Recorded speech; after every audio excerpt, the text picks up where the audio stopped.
Ben, je crois que j'y suis entrée en naissant parce que je suis un peu comme je suis l'obélisque de la décroissance. Je suis née au début des années 50 et on habitait un petit mas à l'entrée de la ville de Montpellier. Dans ce petit mas, on avait l'électricité et l'eau courante, mais par contre, on n'avait pas de frigo, ça n'existait pas. Il y avait une pièce froide au centre du mas. On n'avait pas de douche parce que ça n'existait pas. Il y avait un tuyau au-dessus d'une bassine. Il y avait déjà, on achetait les légumes aux voisins qui étaient maraîchers.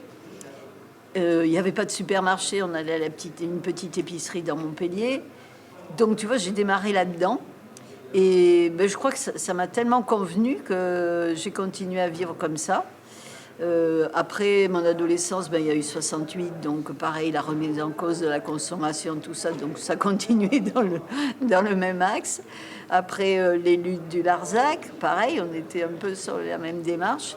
Et puis quand j'ai eu mes enfants et tout ça, ben, on a continué sur la décroissance, on a refusé d'aller au supermarché, on a jeté la télé, on a fait pipi dessus pour être sûr qu'elle servira à personne.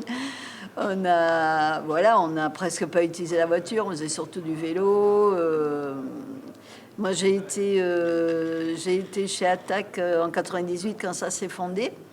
Et les 2-3 premières années, nous, on était quelques copains, on insistait sur la décroissance. On disait, ouais, faut y aller. Et puis alors, à cette époque-là, Cassel ne voulait pas en entendre parler. Donc, on est parti en 2001 à Gênes.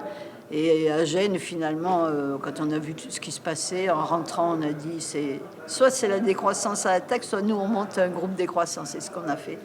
On a monté un groupe décroissance et à partir de là, avec les copains, on se lançait des défis.